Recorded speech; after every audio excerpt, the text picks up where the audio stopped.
One of the recurring themes throughout our discussions yesterday was how important it was for public service broadcasters to connect with a younger audience. And how do we do that in the age of digital transformation? When Generation Z no longer consume media in the traditional way, how do we capture them? Our moderator this morning is Niamh Ní Chróinín. She's TG4's newest recruit to young people's programming. She has worked as a DJ for several radio stations and she was a judge on TG4's Junior Eurovision series. Leabhar Dele, Cuidigh Fáilte, Rith Niamh Ní Chróinín.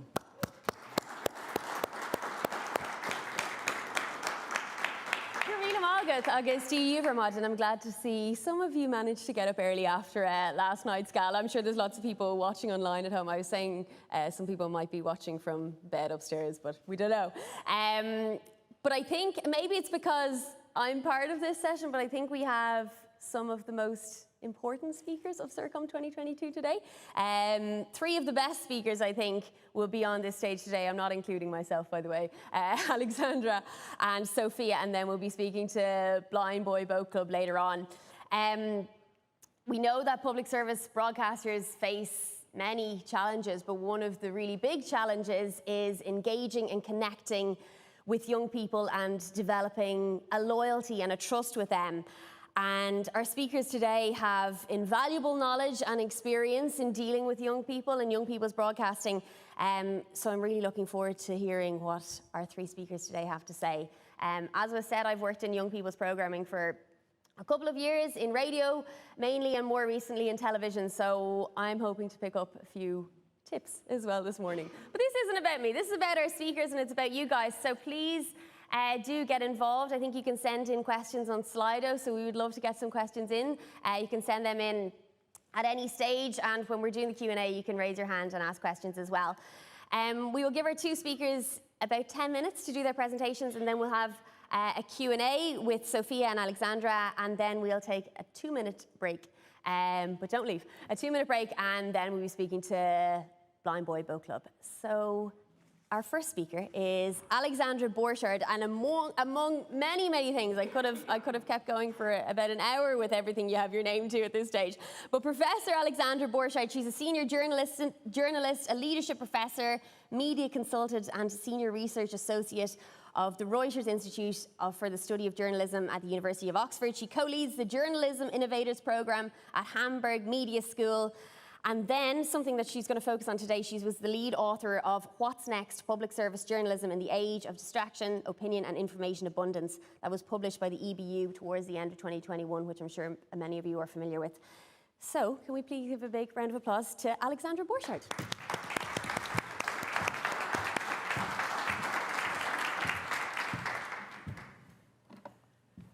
Yes, good morning, and thank you for being here. I was told that no one will show up that early in the morning, so it's a little bit like with the young audiences, right?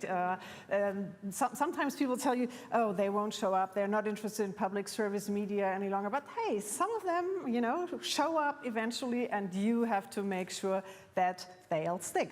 So what I'm drawing on is the EBU's news report, this year's news report, What's Next? Public Service Journalism in the Age of Distraction, Opinion and Information Abundance. That's the title we picked because we felt that it's a much more vital thing, that people are actually distracted and there's too much information rather than a trust issue that many people always try to emphasize. And this report, just to introduce you briefly to it, it has 3 parts and it draws on interviews with about 40 media leaders, director generals, editors-in-chief of public broadcasters and beyond. We did Q&As, case studies, so if you want to dive into it later, please feel free to download it. It's available for free.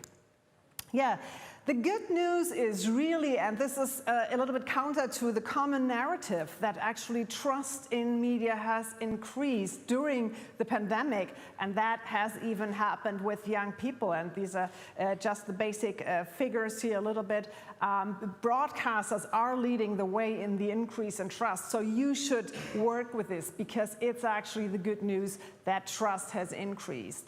And trust in social media, though, has declined further a little bit. It's always a little bit on the lower side. So you should work with the trust, because young people also have been drawn to traditional media in the pandemic because they wanted to know what's going on. They wanted to know what to do. So that's the good news. But the bad news is that many people feel that journalism really doesn't do it to them so much. You don't have to go through all this chart, but this is my favorite chart, actually, that was published in the Digital News Report by the Reuters Institute in 2019, and it gives you a clear picture what journalism does well and what journalism doesn't well. If you look at the bottom, it shows you that journalism is still really good in, doing the news of the day, keeping you up to date with what's happening. But if you look to the top, what is journalism really not doing well is it's not really providing people with the topics that are relevant to their lives, and only 16% feel of all those surveyed feel that journalism is really using the right tone to approach people. And this is also an issue with young journalism. So what's the point? Journalism needs to focus so much more on the solutions for the problems that people struggle with, and that also extends to young people. So you really have to change perspectives, get into the heads of young people in the perspective. Also, the matter of diversity, particularly particularly public broadcasters, public service media, has to reflect society the way it is in all its diversity. We are not doing great in that respect. And also, and we'll hear about things later, use the latest technology, meet the people at the platforms that they are actually using. We have to go to the people where they are and not expecting them all the way to come here, like coming into this room at 9 in the morning. And the connection with the audience is so vital, and this is just a quote I picked from the interview with Noel Curran, the EBU Director General. If there is no strong connection with the audience, we'll lose our legitimacy, and we'll really have to struggle with funding and public legitimacy. So this is so important. Connecting with young audiences in particular. So what is the issue? This is a quote by Helge Solberg from NRK News, and she said they're doing lots of surveys. What do young people care about? And it's actually no miracle. This is no miracle thing, but there is knowledge about this. Young people care about, they are very value-driven. They want to understand the society around them. They're interested in foreign news. This is for Norway, absolutely, but it's also true for other countries. Climate journalism is their #1 interest. Tolerance, diversity, anti-racism, all this is important to them. And what particular needs do they have? And I'm drawing here also on evidence from other studies that are out there.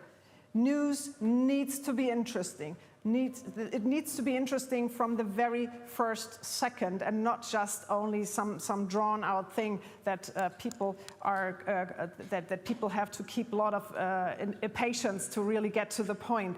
News needs to be useful, and this is particularly vital for young audiences, because young people feel if it doesn't have to do anything with my life, forget it. There's so much news around this. You have to capture their attention.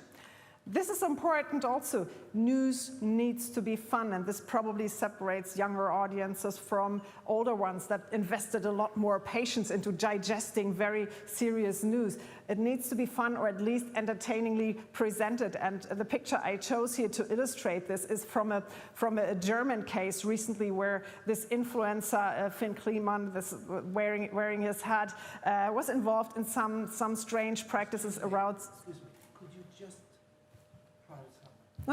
Sure. Oh, yeah, so sorry about that. Yeah, I was asking, could I stand whatever? Anyway, so there was an investigative journalism into the practices of this influencer, and really, this is a very entertaining way of presenting investigative journalism, and that really rang true with young people. What is really also important for young people is that news needs to be fair in tone. This from, speaking down to people, really making fun of disadvantaged groups, for example. People really, they feel turned off by that, young people. And news needs to be impartial. And that's an important thing. And that is still very important also to young people. There's a huge debate on subjectivity, objectivity in news. But even young people say, the Reuters report confirms that news needs to be impartial and present different sides of an issue. So cling to that. As public service media, you are very well equipped to do that. And the last point here, what young people are really drawn to is constructive news.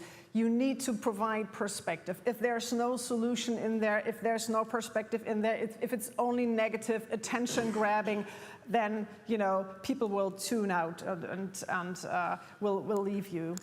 Yeah, lessons for reaching young audiences. What have we learned from that? What did we deduct from all the interviews we did? And I also spent many years in newsrooms, actually many years where we did a lot of things wrong, to tell you the truth. Capture attention from the beginning and hold it. Very, very important. If you're doing video, for example, short video, get right to the point. Otherwise, people won't continue watching. Explain a lot. Don't assume that people know all the things, are really involved in all kinds of debates. Now, for example, with the war going on, explain again and again what is NATO, what are the circumstances, what is the international situation. Seamless user experience is really mandatory for young people because they are so used to it. If you don't provide them with a seamless user experience, you'll lose them right away. And then last point, and that is really important, and speaking here as an older woman, maybe I shouldn't even be up on stage, let young people do news for young people. We hear more about that later. And if you want to look at case studies in the EBU News report, please dive in. We have several case studies on that it can be done for young people, and I only pulled up a few here. We did a case study on RTE Brainstorm, which is a partnership with universities, with Irish universities, and it's constructive news, and young people are really drawn to it.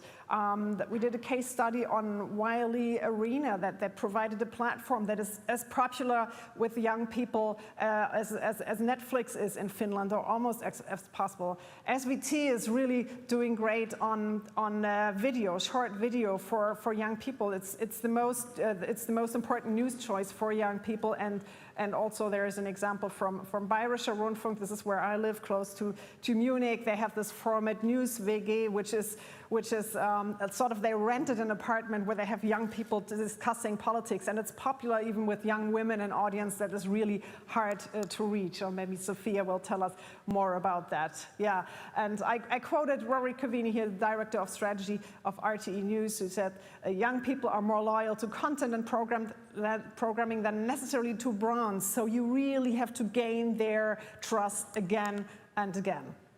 And I don't have that much time left, but I wanted to make a few points on leadership, because leadership is such an important part of this report.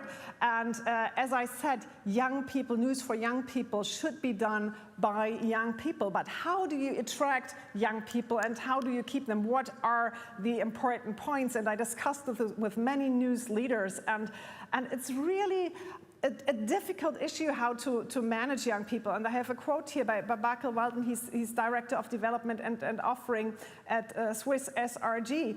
And he really describes the conflict you are in as a leader, and some of this might ring familiar with you. On the one hand, there's the expectation of flat hierarchies, particularly with young people, but there's also a tension, because at the same time they expect very clear strategy, very clear guidance, a lot of clear feedback, and as a leader, you might be familiar with this every day. Yeah, another point which really ties in with the content thing, I told you, invest in diversity. Don't make it just a box-ticking exercise. Make it an important and core part of your operations. And here I have a quote by Kai Gnifke of Südwestdeutscher Rundfunk, and he was really self-critical and reflective in the interview we did with him. He said, we print shiny brochures about diversity and raise the rainbow flag, when push comes to shove, the old mechanisms prevail. Particular leaders haven't met their own standards. And you can ask yourself, are we meeting our own standards in this? Yeah, another point that some of the young leaders raised with me, or young people that we interviewed, is provide career opportunities. Young people have high expectations for personal growth and learning, but actually in many organizations, there haven't been developed career tracks that are suited for young people and that meet these needs, this hunger for learning, for advancement, personal advancement. So think about this. What can we do to give young people a perspective, even when they're not journalists, but have other roles that are so important in today's media? Yeah, and last but not least, flash public service values. And this is a quote by Lucy Kung, who's a media advisor, a very respected person, also a colleague who works for the Reuters Institute. And she says, this generation is very purpose-driven, and you know that. And this is exactly what you have to offer. You have to offer values, public service values. So you have everything in your hands to attract young people who want to have a mission, who want to work for some good. So please work with it, flash your public service values, then you'll attract young talent. And yeah, I'm looking forward to what Sophia has to tell us now about young people's needs. As you can see, she's much younger than I am. So yeah, please, Sophia, you get on stage.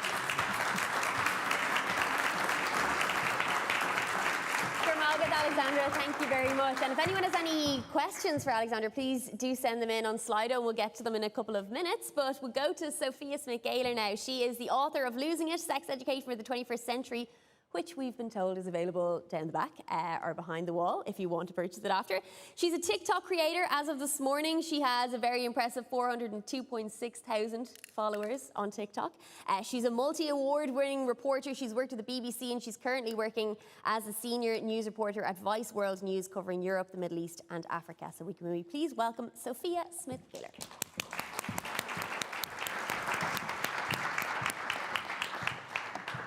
Hi everyone. It's my first time in Galway.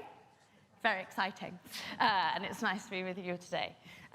So this is me, and what I'm going to talk about is how I use TikTok as part of my journalistic toolkit.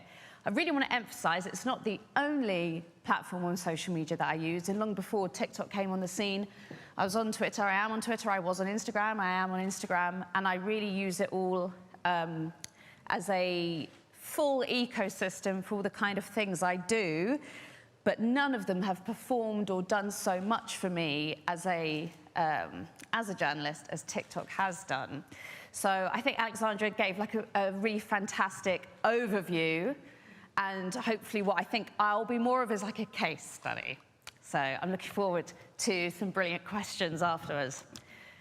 So I am currently a senior news reporter at Vice World News, not a public service broadcaster, but I did spend 4 years at the BBC in 2 different roles. Both of those roles were in social and digital. It's not what I trained to do. I trained to do radio and television.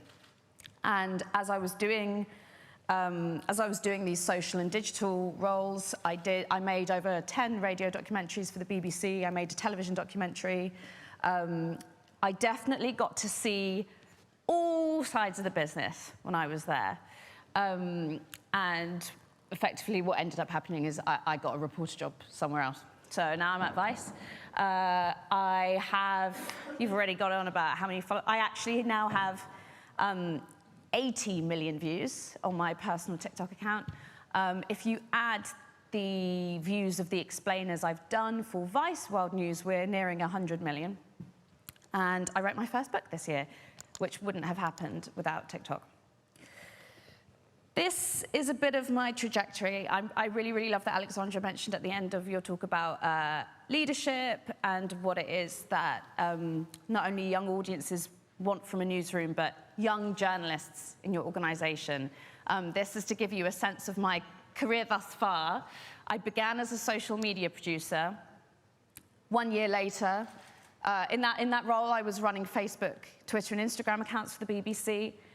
I become a visual journalist in faith and ethics. I was the first ever in this role at the BBC, and I remain the only one because they didn't rehire for the job after I left. And that visual journalist is a funky way of saying video journalist. I don't know why I was a visual journalist instead, other than I also took still photography. And my role was to make video content that would perform as what we call satellite stories. So I was tied to a really, really wonderful religion documentary strand on the World Service called Heart and Soul. And every week we have a 26-minute documentary that goes out, and it was my job to be in charge of the social media and digital presence of this documentary strand. And for every episode, I would make a film that would go out on social and digital. And it's a satellite story because it's supposed to be engaging and perform well as a standalone product. It's not simply a trailer for the radio doc. Is a standalone product that can do well by itself, and you, in the social copy around it, you suggest kind of, oh, well, if you like the sound of this, we have a whole 26-minute doc about it.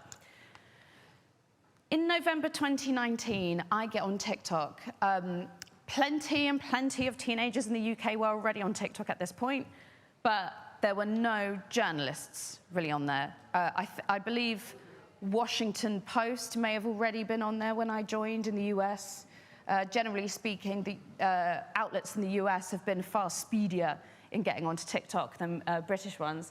But I joined in 2019. I made my first video, and I hadn't been on TikTok that long, but I had spent some time watching TikToks, and I make my first TikTok, and it got over 100,000 views, and I got nearly 2,000 followers in the space of a day. And I thought, whoa, I've never had that kind of growth before. It was appealing, it was intriguing, and it made me think, let me make a few more and see what happens. And my videos at that point were very much kind of life as a journalist. So it wasn't necessarily about journalism I was doing, but it was about, you know, fun observations as a journalist. December, January, February, March. So 5 months later, I've been building up all these followers. I've been spending time on TikTok. I start bringing in stories. So the relationship has already changed. It's starting to become a news gathering tool as much as it is a tool in which I can get more eyeballs on my journalism. I can build rapport as a journalist. When Donald Trump decided he wanted to try and ban the app, suddenly it became an electoral issue, and I was the only person with any expertise at the BBC to talk about it. So I ended up doing a number of stories around that, did a documentary about how it was influencing the US election. Nearly a year later, I go really, really viral with a TikTok I make on all platforms. So the TikTok went viral, but it also went viral on Instagram, it went viral on Twitter. And it's from that point, really, that the journalism industry started kind of thinking, oh, what is this thing?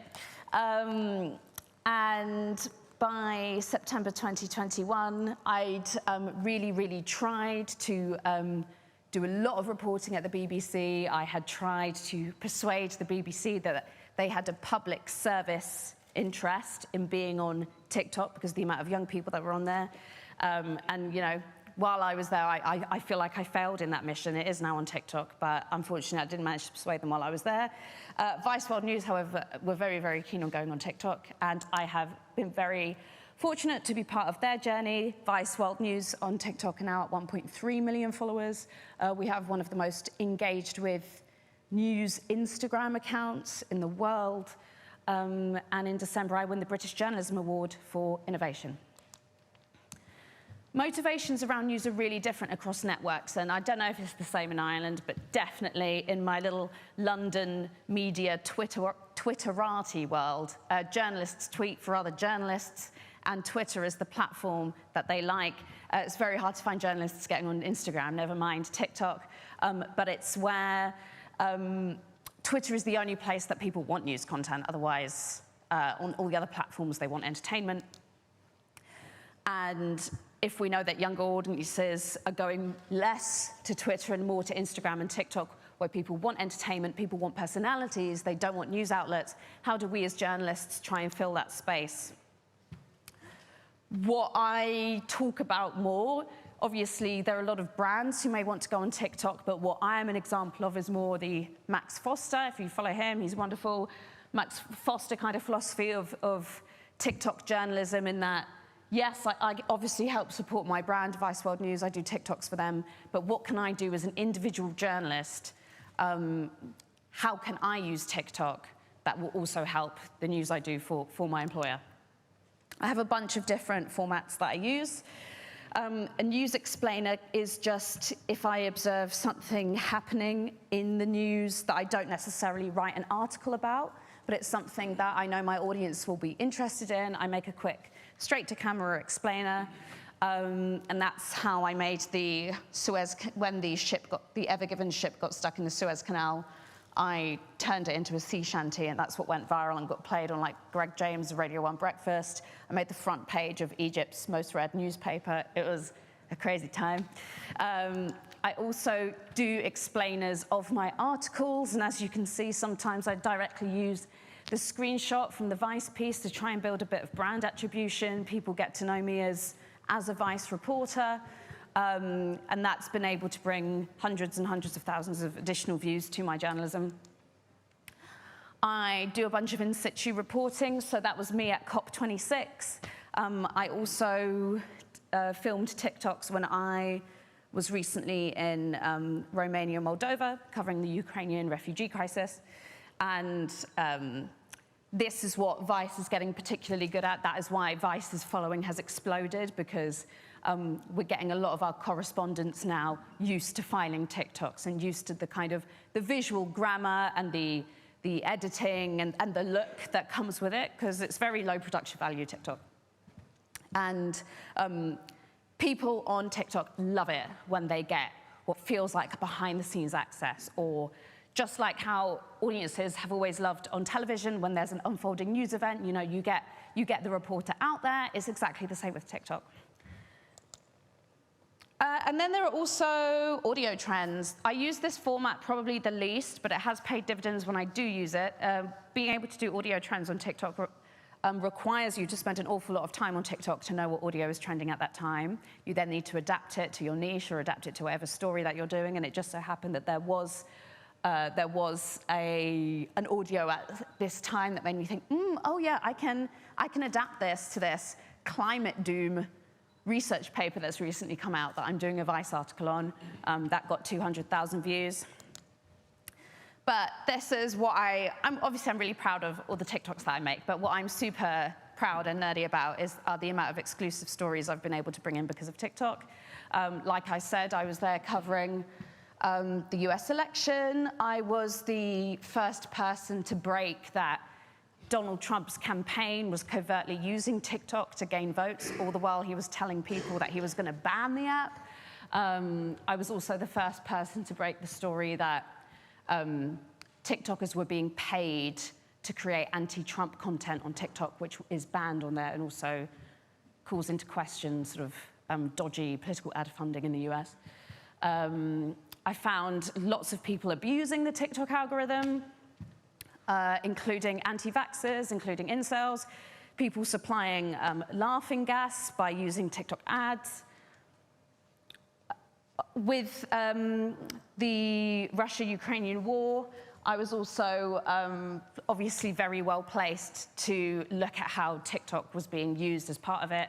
I was the first to break the story that Russia was trying to block TikTok, and obviously what would then happen in the next few days is that TikTok said, that's fine, we're just not going to show you TikToks anymore. So I was really pleased to be able to bring all of those in as well. The more important TikTok has become, like the role it took in the US election, like the role it's taken in the war, if you know TikTok well, you're in a very good place to pivot to reporting on it. TikTok is not for everyone. It takes 2 to 3 hours of my day. If you are a reporter who does not have 2 to 3 hours of their day to squeeze it in, it's possibly not for you. If you are very, very, very concerned about privacy in your public life, it's probably not for you. I do now get recognized. But what I would say is if you're thinking of bringing TikTok into the workplace, whether as a brand or whether encouraging individual journalists to do a bit more themselves, like I do, just like they probably already tweet, these are some things to think about. You want to foster a collaborative working culture. You want to give your staff 2022 worthy information security. If they go viral overnight and receive a deluge of abuse, what have you told them about how to protect them? Think about how to protect them from online abuse. Allow for creative freedom. Allow for them to make TikToks that tank. Allow for them to make TikToks that do really well. That's how you figure out what kind of videos work for you. Promote young talent, promote social talent. These are the areas in newsrooms where there are no clear career pathways. Young people are often given jobs in them because older news editors go, hey, you're young, can you do our Instagram for us? Or can you do our TikTok for us? And actually, as skill sets, they're really under-prioritized and under-respected in the newsroom. That's been my experience. Share and promote their work internally, just like you would share and promote linear success. And yes, treat TikTok as seriously as you treat linear broadcast. Linear broadcasting and social broadcasting not only should be as important as each other. If your organization is hemorrhaging younger audiences, why is social broadcasting not getting even more important? So yeah, that's me.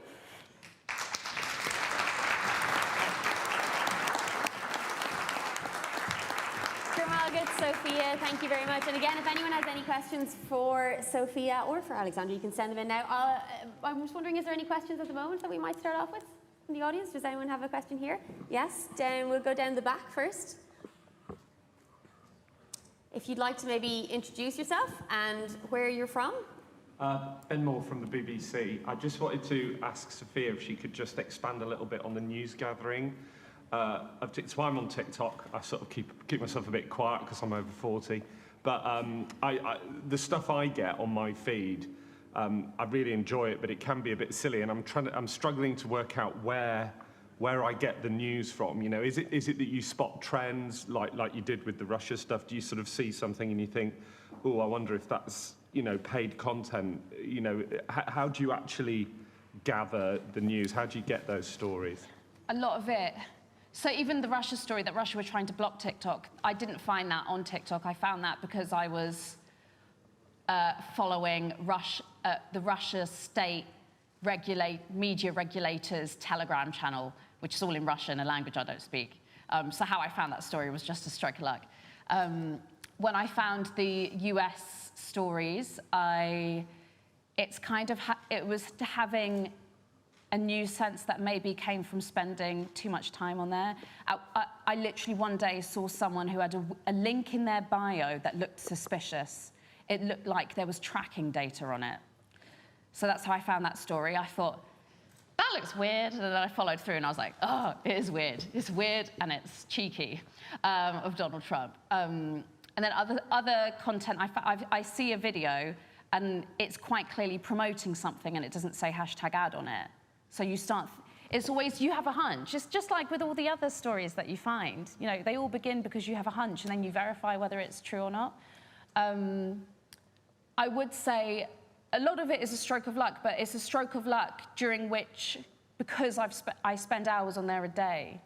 And that's how I've found stuff. I think I have to get better known until I become the kind of journalist where like people send me tips. That happens like very rarely, but it does happen sometimes. Really, most of the stories I find are just because I see something online that doesn't quite look right. So there's no easy one, but I need to answer your For You page is showing you silly videos, this critical issue. You have to teach the For You page, the main content feed of TikTok, to serve you informative content. My TikTok For You page does not show me any dancing videos. It does not show me any videos really that aren't kind of news explainers or people talking about issues in their lives. And that's because that's what I've been watching on the app. And it takes time. You have to train the app to respond to what you're telling it is what you like to watch. And I remember someone saying to me once, like, I only ever get baby videos on there. And I was kind of like, stop watching them. Stop watching the baby videos. You're there watching them and you're probably liking them and you're loving them. And like, you know, if I see like puppy videos, I'm not there being like, I can't look at this because I need to keep my For You page, you know, sacrosanct and clear of puppy videos. But it's just about trying to train the algorithm to give you more journalistic content, should we say.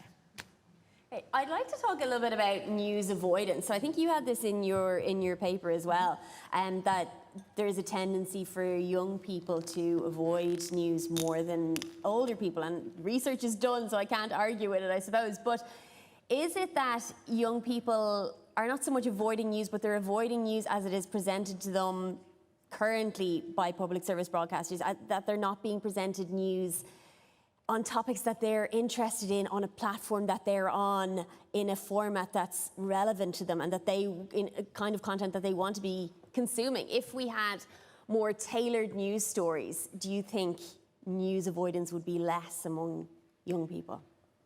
It's not only about the stories as such, it's about the way they are presented, and it's about the way where they are they on the platforms that young people really use. I think the idea of journalism, and I spent 3 decades in old style journalism, is that, you know, people better come to your platform, but that's not the case with young people. They've so many things to do in life, so they have to really stumble into news, and you know, with the algorithmic choices that we have these days, where it really is a coincidence sometimes. And as you said, I mean, it's really a bigger issue with younger people, news avoidance. There's a big German study, Use the News, is it called, that says that actually every second young person is consciously also avoiding the news, because it's, you know, there's nothing in there for them. It's too boring. Maybe it's too complicated. Not enough explainers. This is really really important with young people. So it is really a serious problem if we don't stop it, really. So for broadcasters, should, you know, if anyone here is trying to focus more on Gen Z and doing news stories for younger generations, should they be focusing on the same type of news stories, or should you have separate news stories that are focusing on Gen Z and younger generations? I think it's not only that we have to change what we offer, and I say we intentionally because of young people. It's also that, as I presented to you, many types of news stories are just not as relevant to any audience. Audiences feel only every 4th person surveyed in the digital news report said, you know, the stories the media picks are relevant to us. But older people have a lot more patience to go through these things that are not that relevant to them. The finding that comes from the Norwegian public broadcaster NRK, they said they've tried a lot of new formats, and actually what's good with young people also is more attractive for a broader audience, a more inclusiveness in the news, for example. So that is really to increase your overall audience. It doesn't really hurt to be more explanatory, more entertaining, and go to the platforms where people are. And Sophia, say, like, I'm sure you look at the stats for your different TikToks. Which ones work best? What are the news stories or the stories that young people on TikTok, on your TikTok page, are most interested in? I went viral twice this week, which doesn't normally happen, but and they were just, I've been really, really busy with non-TikTok journalism this week, including, you know, I'm here this morning. Probably not going to make a TikTok today. And so I've been making very quick reactive things to stuff I've seen. I have over 1 million views for a really quick TikTok about how many mass shootings there have been in the US since the beginning of 2022 alone. Obviously, you know which news story that's connected to. That did well, not only because the fact is so mind-boggling that it's real, but it was a quick reaction. It was a quick reaction to what had happened. I think the story sort of broke quite late UK time, and in the morning I'd made the TikTok. So it was quite a quick turnaround.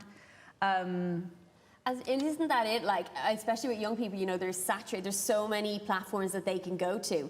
So if your broadcaster isn't there breaking that news story straight away, they're going to get that information from somewhere else. So you need to be there straight away and on the ball, I suppose. Yeah, and a big part of me getting onto TikTok was because I felt that once I had been on there a bit and you start to observe things about the platform and the fact that it was so undersaturated with journalists compared to a platform like Twitter, which is oversaturated, I feel like there is a news need in going on there.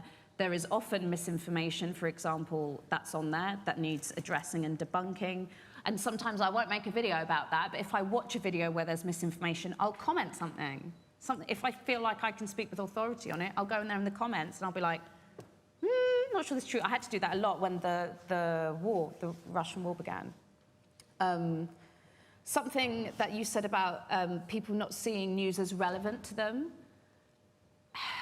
it's really frustrating because a lot of news, it's not only relevant, like there is an existential need for young people to know about the world around them and be able to make informed choices about the world around them. And they may be news avoidant, but they are unwittingly consuming news because there are content creators and people sharing infotainment and edutainment, maybe would be good phrases, on TikTok, that they believe they're news avoidant, but they are actually consuming quite a lot of information about the world that's been packaged to them in such an engaging and informative way they don't know it's news. And that's what I try to do. It's almost tricking people into consuming news that they don't even realise is news. And in order to do that, you have to not really appear too much as a journalist. You have to, instead of emulating journalists on TV, you have to emulate like the biggest YouTubers and the biggest TikTokers in order to channel that. You mentioned as well, so I suppose we're looking for solutions today, but you mentioned that you've worked in newsrooms before or with broadcasters and you haven't always been doing the right thing. What were you talking about? Yeah, so what doesn't work? I spent my life in print journalism, really, so I'm really old here. No, the thing is that the mistakes we made back then, lots of mistakes really is, you know, this thing like leaning back and say, oh, now let's do something on young people. Let's write about YouTube or whatever, you know, or write about Facebook, that was back then. And it's like, hey, you know, young people get the information on the stuff that's for young people. They get from elsewhere. Really, the important job for news media is really to get the news content presented in a way that is entertaining, informative, and explanatory. What young people are really looking for in traditional brands is they want to be educated and informed. They don't want to, you know, get all this stuff about whatever the music that they're music bands that they're interested in, or DJs or whatever. They have other sources where they can consume that, but they really want to get explained about whatever, Ukraine war, or how does a COVID vaccine work? So this is really relevant for young people, and you need to do it the right way. Yeah, I have a friend of mine started working with a radio station in England in the last couple of weeks, 3 weeks he's there now, and he's focusing on news bulletins for young people. So I was naturally onto him this week to see if he had any ideas that I could pass off as my own.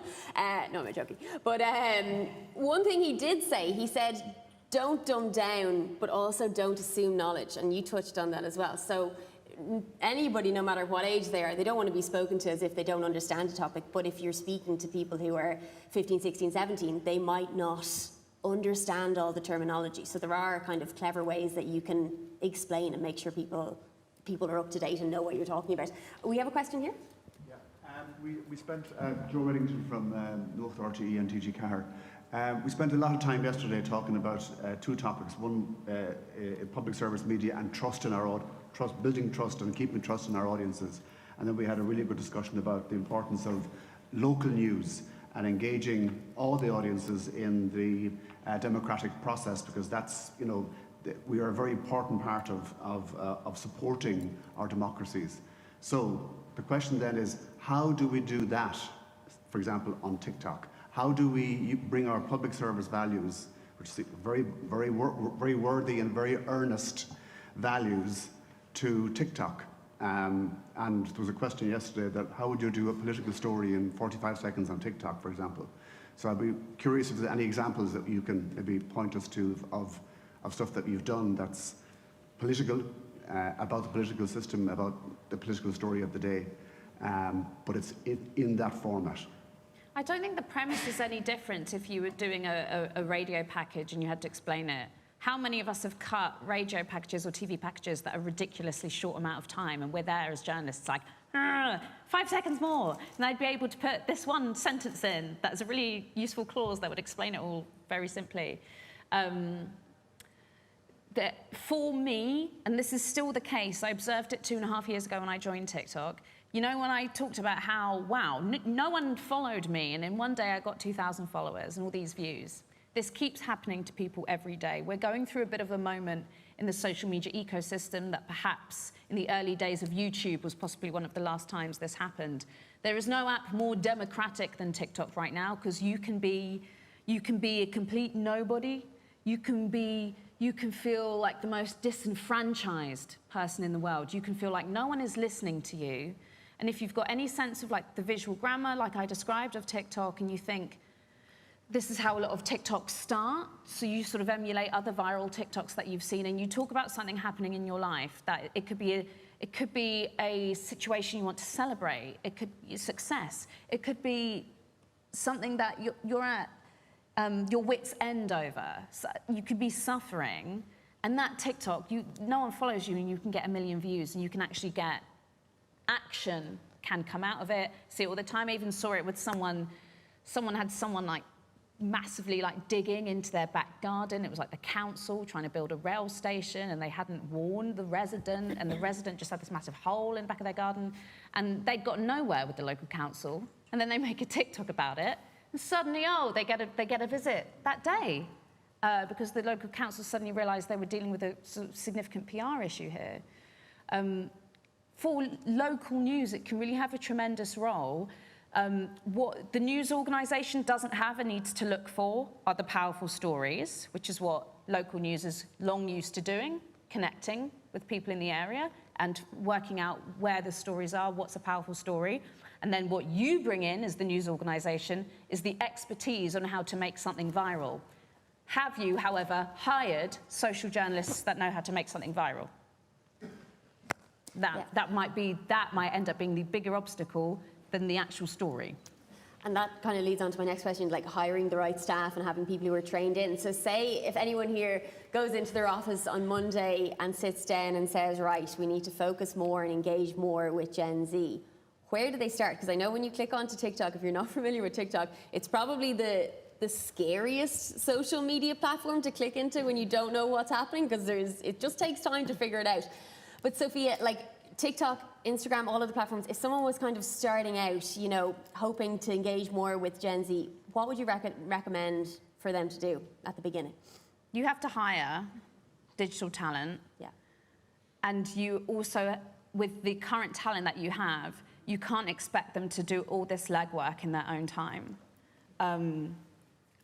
That was me. I was doing all of this TikToking in my own time at the BBC. I'd been told by the BBC that I wasn't allowed to put my journalism on TikTok. You know, I faced a lot of obstacles when I was there, and I was just quite insistent that if other journalists at the network were allowed to put their stuff on TikTok, why not me?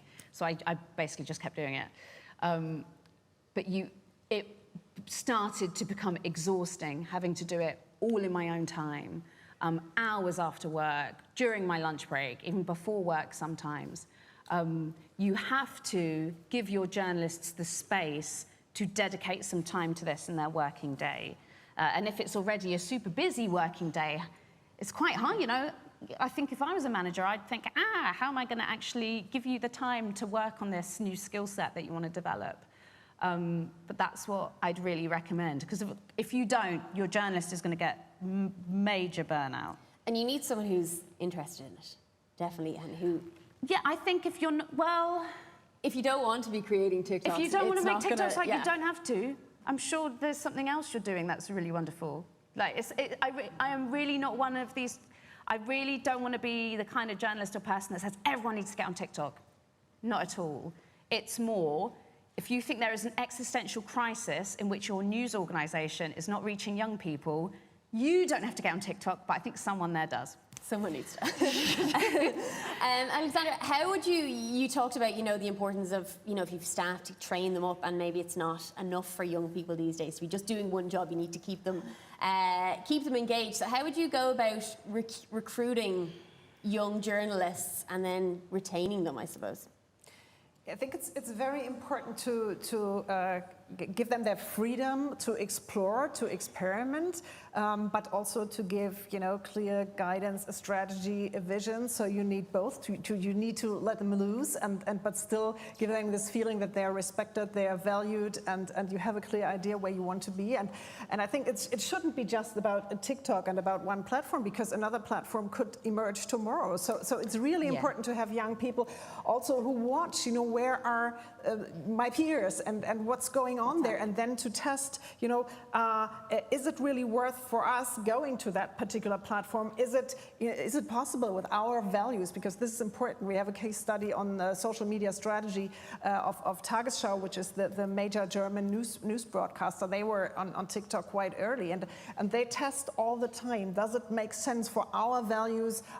Should we be there? What should we do there, and what should we not do there? And this is a very important thing also. Stop doing what you feel isn't working, and just not engaging with, what doesn't reflect your values. Yeah, no, I'm aware our time is nearly You're up. okay. Do We have have a few more questions. We have a Yeah, few we questions. do. Joe Reddington touched on it there. I think there was, at the digital transformation discussion yesterday, people did feel that it was very hard to tell a proper, serious political news story in 40 seconds. And there seemed to be a bit of a consensus that that's a very difficult thing to do, which I know, Sophia, obviously you 100% don't agree with. And the question here is, how do you convince editors that TikTok and Instagram are as important as linear broadcasting? Now, you obviously did not convince them in the BBC when you worked there. I think I had a long-term impact and influence that did not realise itself when I was there.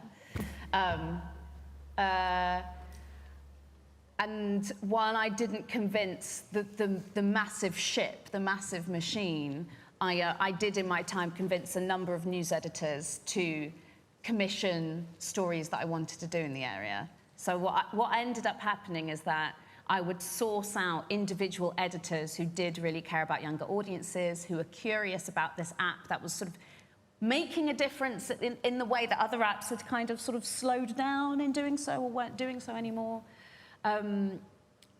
The data, this is what I take this attitude even if I have a news story that I'm trying to pitch my boss, that's got nothing to do with TikTok. But you try and demonstrate how it's not just me that thinks this. This is the data. One of the graphs that I had up was from the Reuters digital news report. There is so much data that is demonstrating how younger audiences are going more towards video platforms, especially vertical video platforms. We know by how much YouTube and Facebook and Meta are trying to copy TikTok. That is also in sort of putting out shorts and putting out reels. That TikTok has become so influential in the direction in which social media is going that other platforms are wanting to copy it. Like, it's not even just news audiences anymore, it's the platforms that are shifting. And so that's how I've done it. And then what happened was I basically looked for a role somewhere which did prioritise the kind of social media-centred news journalism and reporting that I wanted to do. And I don't have to face any of these obstacles or barriers where I work now. And as a result, my following's exploded. And as a result, I've been able to deliver a far higher number of exclusives and original news reporting. You planted the seed in the BBC. Yeah. Anyway. Yeah, I would like to Ask them. I would like to add something. I think we all journalists, we should be able to all do long, very long and short. I mean, we can do headlines after all, so what's shorter than that? And we could also do documentaries. And with young people, and we haven't talked about this at all because the focus is much on social media, but young people, for example, listen to podcasts, and they listen to podcasts that are 45 minutes. So actually young people are not necessarily only on these snaps, but as a journalist, I should be able to capture things in a headline, do a 45-minute thing, do a huge investigation. So it's, I think it's so important to just think about the audience, the platform, and then you have to just adapt your content to where you want to put it. In a radio news bulletin, I'm sure you can find that different stories are given about 45 seconds of airtime. Yeah, So, I think it used to be around 1:20, but I'd say it's probably still around that for your regular news bulletin. I guess it depends on the station, no, but doesn't it? on like 8 o'clock in the morning, you'll hear like 5 minutes of news and sport. As they rush through each news story, it's probably about 45 seconds per story. Yeah. Sophia, there's another question. Is there a danger that TikTok journalism will lead young budding journalists to narcissistically believe they themselves are the story? I think that news media, and when you're a young journalist wanting to get into journalism, you're always going to have the people who are like desperate to be on air, and you're always going to have the people who like want to do good stories. Ultimately, I don't know. I don't really know what to think about that. I also think that's quite a condescending question of young people and young journalists, I would say. Does anyone agree with me? Did anyone think that when they heard that question? Yeah.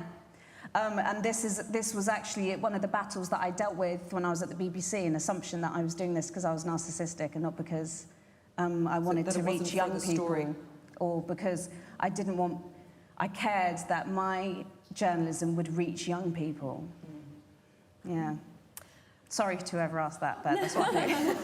It's anonymous, we'll never know. This could be for both of you. Any reflections on the fact that we are feeding a Chinese app with lots of private information, and by publishing content there, also telling our audience that TikTok is okay? So, I think it's so compelling. When TikTok first came on the scene, people were asking this question a lot. There have been numerous reports, by the way, from like the CIA and numerous security forces that have basically said it's fine, nothing to worry about, and that's why we now have lots of governments with presences on there. But people are asking these questions about TikTok and China, and it's like, oh yeah, because Facebook are really squeaky clean, aren't they? That's really squeaky clean. And oh yeah, your news outlet is investing a lot of resources into Facebook. Some of your news outlets are taking money from Facebook. And I just think that you cannot be asking if you're asking one question, you have to ask the other. I think it's healthy to ask both questions. But ultimately, a lot of these original security concerns, which were rightly held about TikTok, were kind of found by sort of national security forces, both in Europe and in North America, to kind of be okay. Do you want to jump in on that? Yeah, I mean, I think it's a vital question. What should we do about our own platforms, or what should you do about your platforms, and what should you do about third-party platforms? And obviously, it should be a major goal and strategy also to draw people to your own platforms. And there are those among you who are doing a really great job. But then you have to sort of really dig into the habits of the audience, the user habits, the needs of the audience, and don't assume that they'll just come to you because you are this, famous public service broadcaster. And I think that's a reality we have to face. So ideally, obviously, you have content that you can show for, but you can't avoid using the platforms that the people you want to reach are on. Okay, I think we might, unless anyone's absolutely dying to ask a question. Yes? Okay, the very, very last question down the back, and then we will call it a day for now. We could go on for hours about this. We'll take one more question. Okay, so in my newsroom, we are striving to reach out to the 20s to 40 years old. And from my perspective, TikTok has a bit younger, they applying for a younger audience. So what do you know about your followers, about their age? Oh, yeah. TikTok analytics don't show me age, but my Instagram does. And I know a lot of my Instagram followers have come from my TikTok, not all of them. I have about 19,000 Instagram followers, which isn't loads. But again, if you compare me to my peer group and other journalists my age in London, I still have, I have probably one of the highest amounts. And I do just want to clarify, you said something earlier that made me think I need to say this, but just because I started innovating on TikTok didn't mean I stopped trying to innovate or do good content on Twitter and Instagram. And if in the next 6 months another app appears in which we see another demographic shift of a different audience, whether it is under 25s or whether it's a new app that for whatever random reason the 30 to 40 year age group is fascinated by, I will pivot attention to look at that. I think there may come a point in my life where I can't keep pivoting anymore and I need to focus on other things, but that is my look. I think I always have to pivot and innovate and follow. I know from my personal Instagram that the majority of my following is basically my age, but that I have a lot of people young. So this is my last week of being 27 years old, and I know that a lot of my following, I can't remember what the Instagram division is, but whatever one I'm in, it might be 24 to 30 or something like that. That's where most of my followers are. And then I have a significant number just under, and just under again, and then I have a bit more. And then once you get past, I don't know, 50, it massively flat lines. They don't know where I am. The very last question from the floor. Do you or Vice, it's for Sophia again, do you or Vice have any official cooperation dialogue with TikTok, or are you just using a regular account? So prior to joining, I'll answer the two, there are two different answers here. So prior to joining Vice, and when I got big on TikTok, TikTok I would say is the platform where I've had most human-to-human interaction. And very early on, I got approached by someone at TikTok saying, hello, I'm a creator manager, and I can be your person. If you ever have an issue on the platform, I'm your go-to now. And that is very useful if you have a video suddenly taken down that you think has happened unfairly. That's only actually happened once to me in a long time. But I now have a point person who I can say, what's happened? Or stuff like that. So I have a person I can contact if I need to. News brands like Vice will all have someone, they're not in the same team. So I have like a creator manager, but Vice will have someone who's in their news partnerships team. But it's the same relationship. It's a go-to person. They probably have like their WhatsApp number. I don't know, but I have my person's WhatsApp number, and you can go to them and ask a quick question. And that's been a good relationship to have, really. I think I'm being told a big timeout sign at the side, so I think we're going to have to leave it at that. I know we could go on for hours and hours because it's such an interesting topic, but I'm going to have to leave it there. So can we give a big round of applause to Alexandra and Sophia?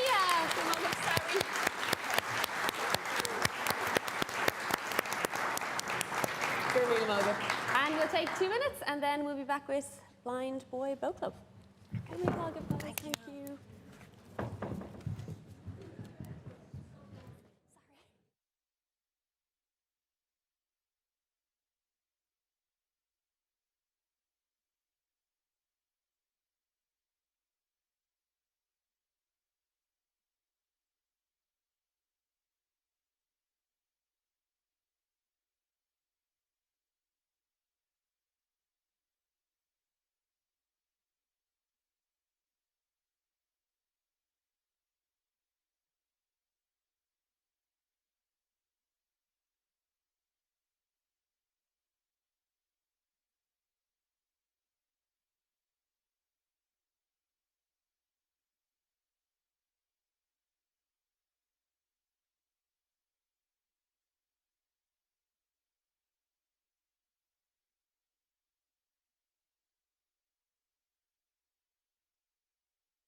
Yeah, yeah.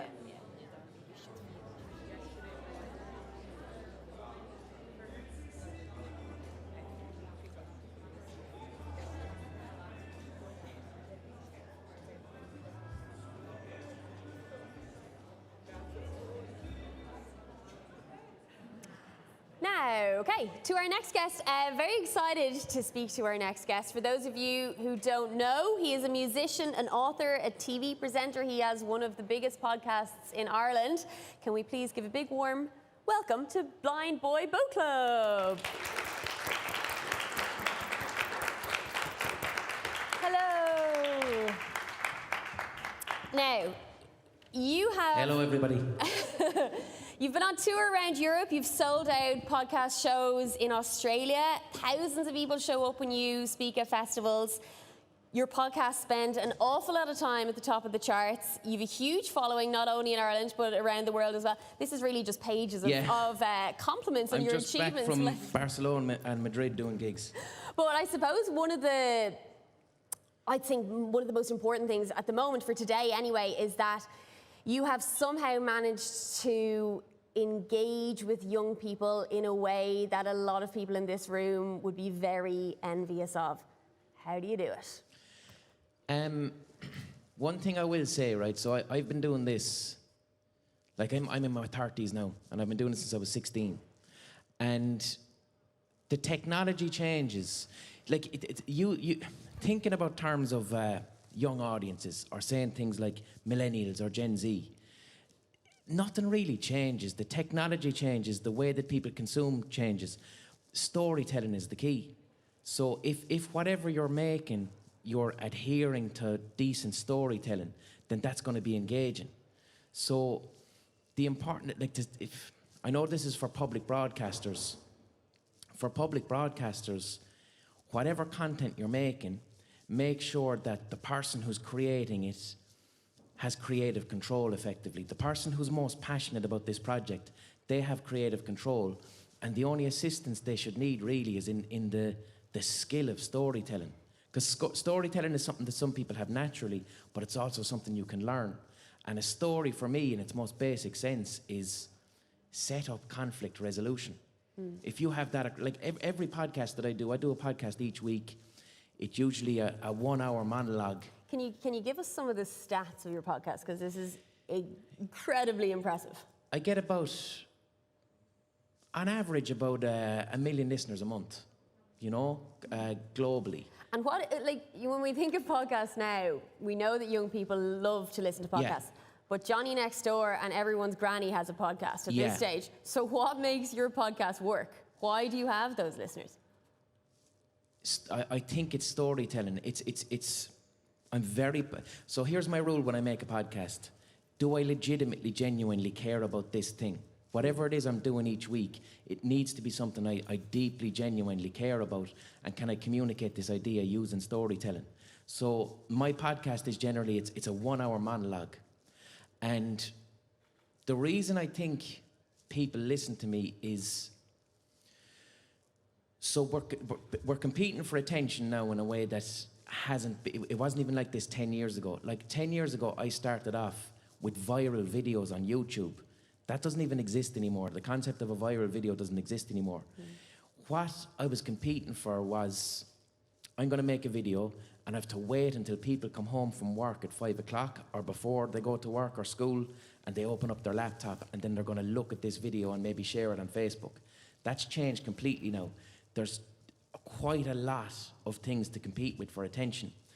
And I think why podcasts are working is, if you think it will say your Instagram feed or your TikTok feed or your Twitter feed, it's intensely overwhelming, right? There's an algorithm at play, but it's like, one thing I always think about with social media companies, they use a phrase called high arousal emotions. So the social media companies, the algorithm is driven by these high arousal emotions. So high arousal emotion is something that arouses an action. So can we get people to like this, to comment, or to share? And the emotions that tend to do this are anger and fear. Happiness, it'll make you laugh, and happiness and laughter can make you share, but the easiest way to get a share is through fear or anger. So now our timelines contain quite a huge amount of fear and anger. I can be scrolling and it's like, oh, brilliant, there's my friend's dog, looks gorgeous, fantastic. Then it's some horrendous news about what's happening in Ukraine. Then it's another image of a lovely cat. And then it's a horrendous video that I don't want to see. And then it's two adults having an argument about chips. Do you know what I mean? And all of that information is quite a lot within the space of a 10-minute scroll. And the only mindful release that we kind of get from that is a podcast. When you have a podcast and you put those earphones in, you tend not to do anything else. If you're truly listening to it, you just have them in and you're looking around and it's quite private. And people can breathe and relax with a podcast. And what I do specifically with my podcast is I have a thing called the podcast hug. And the podcast hug for me is that wonderful feeling of mindfulness and kind of parasocial company, the sense that the podcaster is your friend that you're listening to. And I try and give people an hour of that each week and they return to it, you know? Yeah. Well, I think what works for you, like I would have grown up knowing you. I was a teenager when I first became aware of you as one half of a duo who released this mad song that everyone went mad for. But then you became, I suppose, a spokesperson and a kind of a voice of reason and someone who spoke very honestly and very openly about topics that really affected young people, whether it's anxiety or mental health or the cost of living. This is really just 15 minutes of me giving you compliments, isn't it? But you, I guess you, in a world of very serious conversation, you bring a bit of humour too. Yeah. Which is very important. So when you're thinking of Gen Z and younger audiences, what is the type of content that public service broadcasters should be focusing on creating for those young audiences? So I don't think the answer really is the type of content. What public service broadcasting needs to do, in my opinion, because the thing is, I've also worked with, I've worked with BBC, RTE, lots of public service broadcasters, but then at the same time I do this independent stuff where I produce things myself. And one problem I find is I can't make what I want to make with a public service broadcaster. It becomes incredibly difficult. If I approach any public service broadcaster with an initial idea, what happens is there's so much parts of that process, whether it be through commissioning editors or script editors. By the end of it, I'm not left with what I started with. Yeah. And the end product is often something where I'm like, I don't believe in this anymore. Whereas with my podcast, there's no interference. I know what I want to make. I make this thing entirely and the passion never disappears. So do you think in certain situations should broadcasters give more leeway to Yes. young presenters or young producers? If they're identifying people online who are doing well, and the logical step is, Jesus, you're doing very well online, you're getting a lot of views, people are interested in your content, we want to now give you a platform and a public service broadcaster. Don't fuck with it. Do you know what I mean? It's as simple as that. And you see that a lot in, say, the music industry, where like a singer will be signed to a record label, then all of a sudden their next album is a totally different Completely sound, different. and it doesn't work. And to me, it never makes sense. Yeah. Like, I used to have arguments with commissioners saying, you've literally hired me because of what I'm doing online, and you've said to me, come and do what you're doing online, but do it for us here on a different platform. It's like, why are you trying to change it so much that it's no longer me and it's about... Like, I always use this example. If I went to... I'll use RTE as an example. I'm not calling out RTE. But if I went to RTE and I said to them, I want to make a documentary about zebras. I really care about zebras this month.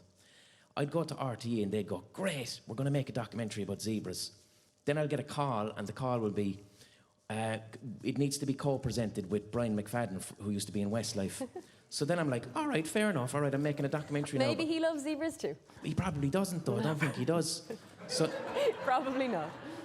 so now I'm making a documentary with Brian McFadden about zebras. And I'm all right with that. I'm like, I can make that work. Then I get another call after I've signed off.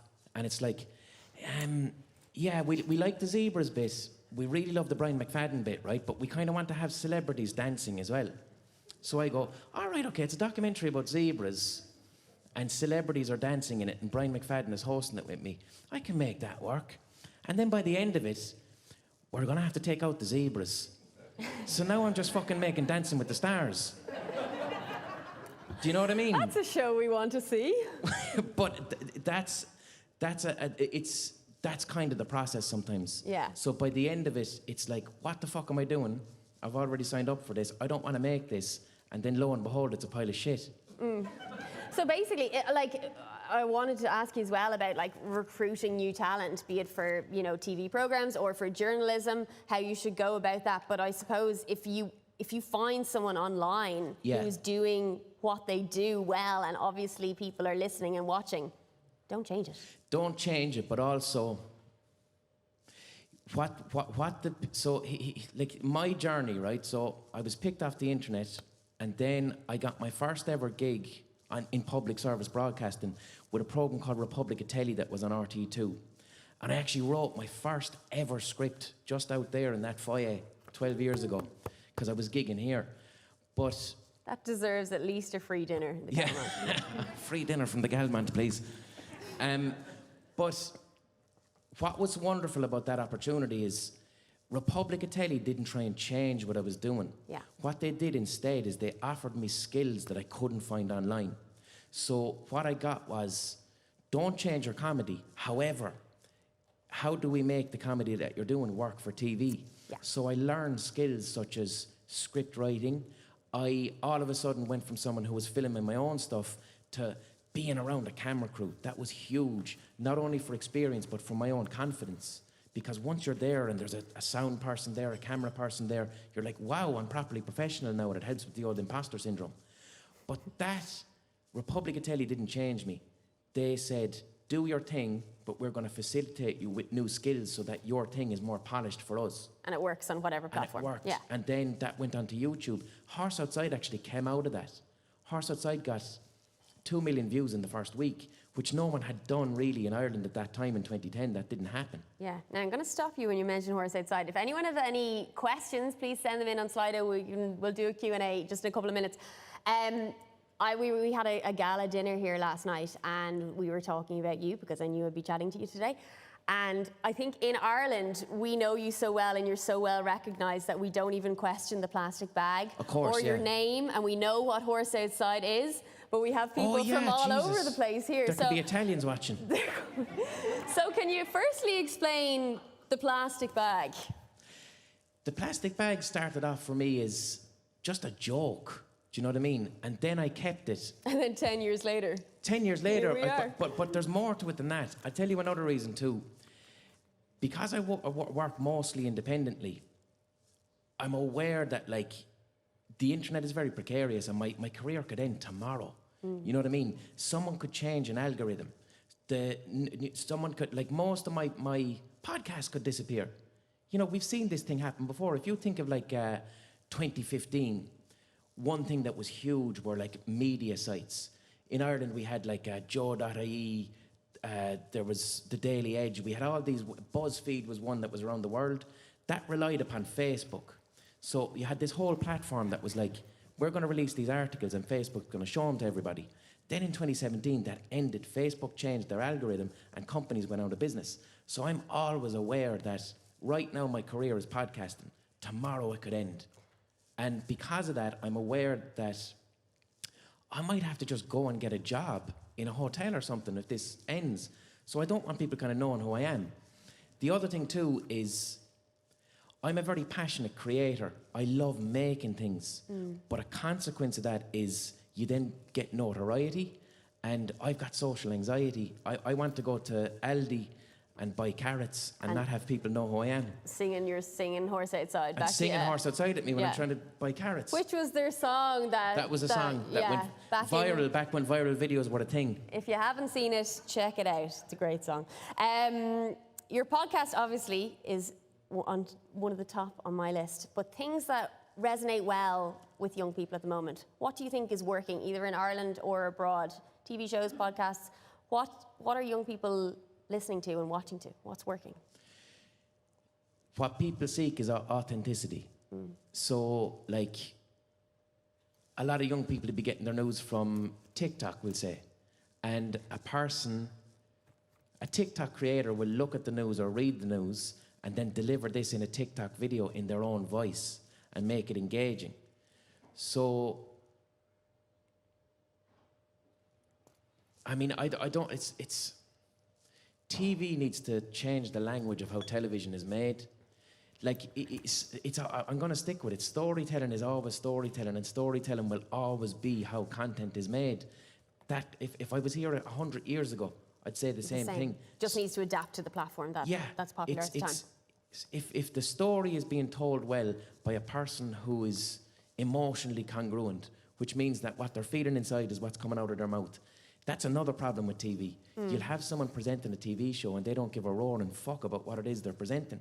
And we as human beings can tell that. Yeah. Humans know when someone cares about what they're doing. So we'll know if Brian McFadden likes zebras or not. Exactly. Yeah. And I need to speak to him about zebras, but I don't think he would give a convincing zebra documentary. But it's about authenticity and passion. And online creators, they don't make content about stuff they don't care about. They haven't been given a call to say, next week you're doing a documentary about zebras. Yeah. They would, if they don't want to speak about zebras, they won't. Yeah, and the audience can tell, you're right. And I suppose with... Completely. Yeah. Does anyone have any questions here from the audience at the moment? Yeah, we'll bring a mic down here. And even the topics that you discussed in your podcast, I was listening to one the other day about the anatomy of Irish weddings. Yes. He was talking about the lunatic table, which is the table at the end of the wedding, it's at the back of the hall. Well, it's something I noticed with Irish weddings. Like, that's an example of something now that I love that, but that's what people want to hear about. Yeah, like, everyone relates to that and everyone knows about it and they just hadn't thought about it in the same way. When you're at an Irish wedding and the people who are deciding where everybody sits, at the end of it, you end up with a group of misfits going, I can't put this person sitting beside my Auntie Nora, I can't put that person. And I always end up finding myself at what I'd call the lunatic table, which is... With the bag or no bag? No bag. No bag, okay. But I'm just sitting there going, oh, this fella beside me has a ferret. Why the fuck is there a ferret at a wedding? You know? So... but it's the best table to be at, really, though. Yeah, it is good crack. We have a question here. Hi, my name is Eleanor McSherry. I'm with UCC, but I'm from Limerick City. How are you? I am an advocate in disability and diversity and neurodiversity. And we've just started a course to teach the screen industry about what neurodiversity is. Now, I know you know what it is because you just recently, as we say, in disability came out as somebody who is neurodiverse. And interesting enough, earlier they were talking about that there's not enough diversity, but I think there is even less neurodiversity. But we have people like yourself, like Stephanie Presner, like Henry Winkler, like Anthony Hopkins, like... Henry Winkler is yeah, he's dyslexic. I didn't... Okay. That's what neurodiversity. Neurodiversity covers... dyspraxia, dyslexia, ADHD, mental health issues, but we have people working in the industry, especially in public broadcasting, who cannot say in their office, I have a mental health issue, I have depression, I'm autistic, especially autistic, because people see people who have autism, not like yourself, as articulate, as well able. Do you think that we need to push that? Because if we don't see it on the television, we see it around us in society, but we don't see it on the television, people like you. Absolutely. So I've recently been diagnosed as autistic, and I'm in my 30s. Now, for me, it's just I've been given a new word to describe how I've been my whole life. And my podcast, in a way, that's me using my neurodiversity to my advantage. So neurodiversity, if you don't know, it's estimated that it's 40% of the population, right, which is a lot. 40% is a huge amount of people. And that encompasses dyslexia, dyspraxia, ADHD, autism, and it's this spectrum of different brains. And society is designed for one type of brain. Society has decided, oh, there's one type of brain and this is normal, and everyone outside of that can go fuck themselves, really. And this was my experience at school, because I'm someone who's very passionate and interested in ideas and creative, and I care about learning, but I failed my Leaving Cert, because in school, my curiosity was seen as disruptive and I was called bold. And because I was a child, and the thing with being a kid, if an adult tells you that you're bold or you're wrong or disruptive, you believe it when you're a child. So then I internalize that as an adult. So as an adult, I have to do quite a lot of mindfulness and self-awareness to tell myself that, no, I'm not bold, I'm not disruptive, I just have a different brain. And my podcast is an example of me exploring my autism in a way that I adore. So with my autism, like one reason I get thrown at the lunatic table at the weddings is I can have a tendency to care about ideas a little bit too much. Do you know? I will speak about something a lot in a way that people who we'd call neurotypical will go, why the fuck is he talking about zebras this much? Do you know what I mean? But with my podcast, I have a 1 hour space to truly explore my passions week by week and to speak about them without limits and without needing to... Like if I was on public service broadcast and someone will come in and say, we need to edit this quickly, we don't need this monologue, you're talking about zebras too much, we need Brian McFadden. You know what I mean? I love how much airtime Brian McFadden's getting today. But you actually, when we were chatting yesterday, you mentioned something that was quite interesting, and I think in TV and radio, we have a tendency to cut things down to absolutely short as possible. You don't think that young people necessarily need to have everything edited down to the last second? So here's an example of something. Yeah, we spoke about this. So I'll speak about mental health frequently on my podcast. I might dedicate an entire episode, 1 hour, just to the emotion of anger alone or the emotion of jealousy. And because the other thing too is I trained as a psychotherapist 10 years ago. This is what I thought I was going to be, and then I put a bag on my head instead. So I have a grounding in therapy. I never fully qualified in it, but I have enough knowledge of it to know when to stop, when I'm being irresponsible and when I can speak responsibly about mental health. So I'll speak about mental health in detail on my podcast, but then I'm often invited onto broadcasters to speak about mental health. And what happens is they go, here's 15 minutes to speak about something very, very complex. And what it does is it reduces all conversations to sound bites, like be kind and things like that. And then the audience don't engage with it because I haven't had space to be passionate and to speak about something with nuance and depth. So that's one thing that public service broadcasters could do is forget about the rules from the 1990s or the 1980s where you're competing for attention and be okay with sitting back and saying, maybe we can have something that's practically unedited for 1 hour. Maybe we can do that. Maybe we can look at the fact that people now are perfectly comfortable listening to a podcast that's 3 hours long with no edits, and they're choosing this that was made for 50 quid. They're choosing this instead of a TV show that cost 200,000 to make that has lots of edits. Yeah. You know, learn from that, because a lot of the ideas from podcasting or YouTube that I bring to a public service broadcaster, it scares the living shit out of them. It's really frightening to say, chill out. It doesn't need to be this big. It doesn't need to have this many people involved. Let the creator, who is the expert of it, lead it this way, and then you just assist it, but don't try and change it. Yeah. Now, after that conversation, I hate to look to the clock I know, here. yeah. Just ignore this here. I won't go too far over though, because I know I did Can last we do time. other questions? But we'll go to, yes, Sophia. How are you, Sophia? Hi, I'm a journalist and TikTok creator. You mentioned like the TV program, say arbitrary 200K.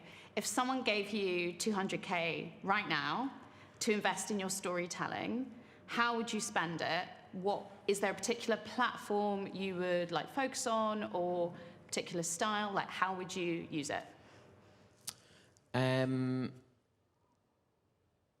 If I got that amount of money to make my podcast, I wouldn't change much. It would just spread it out over a longer amount of time. I mean, the obvious thing with a budget like that is the only thing that could improve my podcast would be the opportunity to travel. So I'd do something like a travel podcast, probably. There's a lot of YouTube creators now, and their creation is travel creation, and people engage with that. And the parasocial relationship of feeling like you're on holidays, but someone else is bringing you through it. So I'd probably do something like that. I don't think I need 200K for my podcast. Like, the only thing I've invested in my podcast is maybe $5,000 in total, including equipment. And with that, I can get more listeners than the Late Late Show has viewers. But you wouldn't be considering moving on to another platform at the moment. You feel like podcasting is working for you, so... there's no need for you maybe to There's move no anywhere else need. at the Sometimes moment? I've thought about video, but there's an intimacy to just the human voice, and that's what podcasting is about. With a podcast, you get the feeling of, you know when you lose yourself in a book? It's that, but it's the human voice. And right now, that seems to be working. I don't know when podcasts are going to end. I think the future of media is going to be in self-driving cars. I know that sounds a bit mad, but I think in the next 15 years, people are going to start getting self-driving cars. The car will drive them to work, and a new media space is going to open up on the dashboard. And I think that's what the future is going to be. No more Honda Civics or horses. No. No. Although I'd like to, an iPad on the back Thank of you a to horse's anyone neck. laughed. Any more questions from the floor? Yes, and sure, we go here. My name's Kenny. I work with Ordon in Galway. How are you, Kenny? Is there a danger that, say, content creators like yourself or people who are on TikTok, that they're making stuff which is relevant and current, and by the time it gets to say, national broadcaster, could be a year and a half, 2 years, and by that stage, they've lost the trend, or it's not cool anymore. 100%. And does it take too long to get into the broadcasters? So that's a great question. So that's also a limitation of public broadcasting. So I made a documentary with BBC in 2019 called Blindboy Destroys the World. And we looked at, it was a fairly big budget. It was about 400K. It was 3 episodes. I had a team of investigative journalists working on it over about 2 years. And one of the issues we had was, I wanted to speak about current events. Like I did a documentary about the state of housing, the state of work for young people. And by the time it had actually ended up going out, which was 2 years after we started it, some of the ideas, it's not that they were stale, but that the world had progressed too much in that time. So all of this money had been invested in something. We made something we're really happy with, but something that was supposed to be current and relevant was now not current and relevant by the time it came out because of just the amount of effort required to make something as big as TV. Yeah. And we could have made the same show in 6 months if it just wasn't in that old school language of television. We could have made the same thing in 6 months. And you would never have that same issue with your podcast? No. Because whatever's happening goes out that week. I'm going to what is it today? Monday, is it? What day? Friday. Is it Friday? It's Friday. Right. It's Friday. Next Wednesday, I have to have a podcast out next Wednesday. 1 million people are going to listen to it. I don't know what it's about. And that's my job between now and then. And I'm going to put that out. Obviously, and I'm it's going to be about it. CIRCOM. It could be. It could be whatever influences me that week. Yeah. I tell you what it might be about. Backstage, there was a bunch of family crests. And one of them was the Fitzgerald family. And the Fitzgerald family crest had a monkey on it for some reason. And I'm like, the fuck is there a monkey doing on the Fitzgerald family crest? So I looked it up, and it turns out in the 15th century, the Fitzgerald family, who were a Norman family in Ireland, they had a castle, and in the castle they had a little baby. But they also visited Morocco in the 15th century, and they brought back a monkey, right? And the monkey was in the same bedroom as the baby.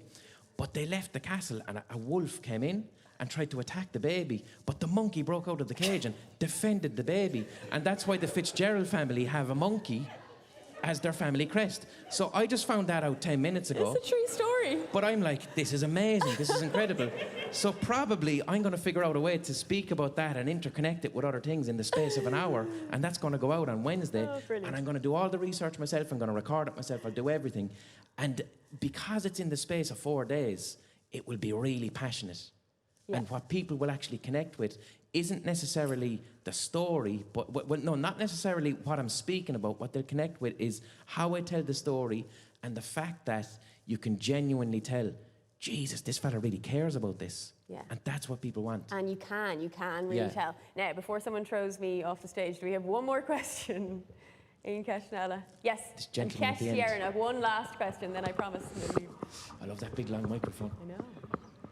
A very long microphone. You could buy that with your Blindboy. Liam Boyle for the Broadcast Authority of Ireland. I've heard you speak before. Oh, the BAI, I got in trouble with you before. I called communion wafers haunted bread. And that's why I'm here today. Now, I've heard you speak before about capacity to fail. Yes. In terms of making good art or Yeah. making art in general.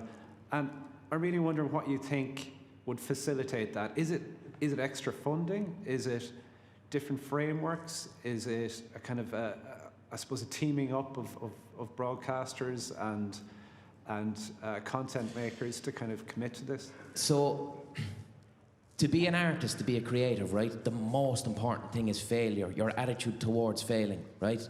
Fear of failure is what creates creative block. If you're afraid of failing, you won't create. The way to get over the fear of failing is to fail excessively and continually so much that it just becomes part of the job. It's like if someone was a fireman. Firemen have to, practice every day. Firemen have to be around fire for the laugh. This isn't pleasant. But one day they're waiting to be in presence of an actual fire. So it's like that with being creative. Fail, fail, fail, fail, fail. So the way to fail is space and time. So it's about funding a creative person and giving them security to fail.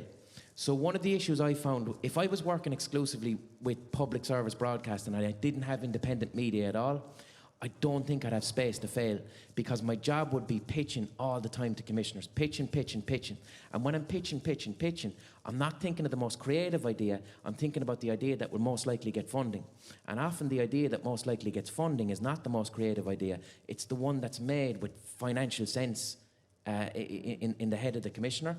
So it's about, here's someone I've identified as being creative, I'm going to fund them for 6 months. And if at the end of it they come back with something that doesn't work, that's okay. And that's the only way, unfortunately. If you do things that way, you're guaranteed brilliance, right? You'll get a lot of shit, but you're guaranteed something brilliant. If you do things the other way, where someone is under consistent pressure, you're guaranteed mediocrity. I can whip out mediocrity non-stop all the time, but I can only achieve something that is really good and brilliant if I have space to fail. And space to fail means resources, basically. So that's what young creators need. It's what I did have on Republic Telly when I started off. Republic Telly was fantastic. All I was needed was like, you've got a week there to come up next week with a 4-minute script. But if you don't have one for another 2 months, that's fine. So space, when you talk about failure, space and time. And space and time is created by funding. And on that note, Blindboy Boat Club, thank you so much. I know we could keep going for ages. We look forward to the podcast next Wednesday. Yeah. We'll give a big round of applause to Blindboy. Slán, thank you so much. Thank you. Thank you.